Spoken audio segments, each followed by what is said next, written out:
New at 11, microbreweries are popular among beer drinkers, and now more people are brewing their own at home. But there's a lurking danger, an ingredient that could be deadly to your dog or your dogs in the neighborhood. 7 Action News reporter Kimberly Craig has the story of Booker's close call.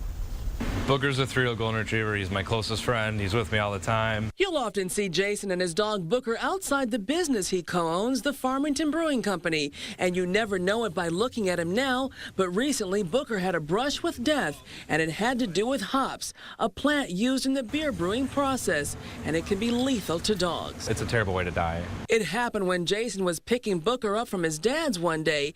Gary had put some of the spent grain and hops in the garden. So bad timing. He borrowed the highest hop-rated yeast we have, put it in his garden the same week, and I asked him to watch my dog while I was going out of town for a day. I knew hops were bad for dogs, deadly for dogs, and didn't think that he could get at it.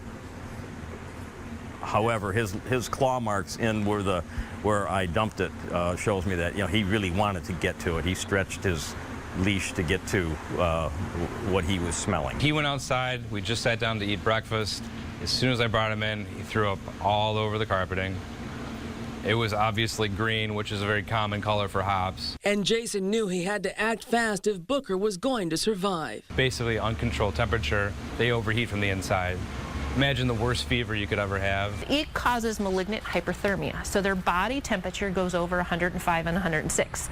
So you will see your pet get really anxious, so they'll start panting, they'll walk around at a pace, they can't get comfortable. Jason rushed Booker to the Animal Emergency Center in Novi, where Dr. Heather Robertson handles all sorts of animal emergencies. And she says hops can kill a dog in just 6 hours, so Booker's treatment to save his life included administering dantrolene. As their body temperature, if it goes up over 105 and 106, they start doing damage to their kidneys, to their liver, to their gastrointestinal tract. They have to be treated with IV fluid therapy aggressively, because you don't want to lose them, you know. And then if we can give them dantrolene, our last dog, it was hugely successful.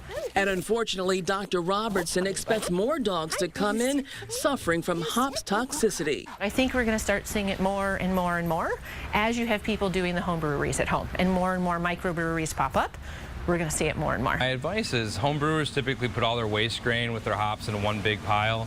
A lot of them recycle a little mulching in their yard. Don't bag the hops with it.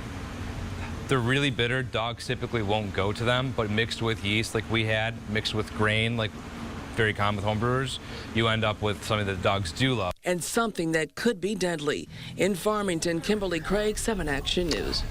Now, what's strange here is experts don't really know exactly what it is about hops that makes them poisonous to dogs, but they suggest people double bag anything with the hops in it and dispose of it in a secure trash container that your dog or your neighbor's dog just can't get into.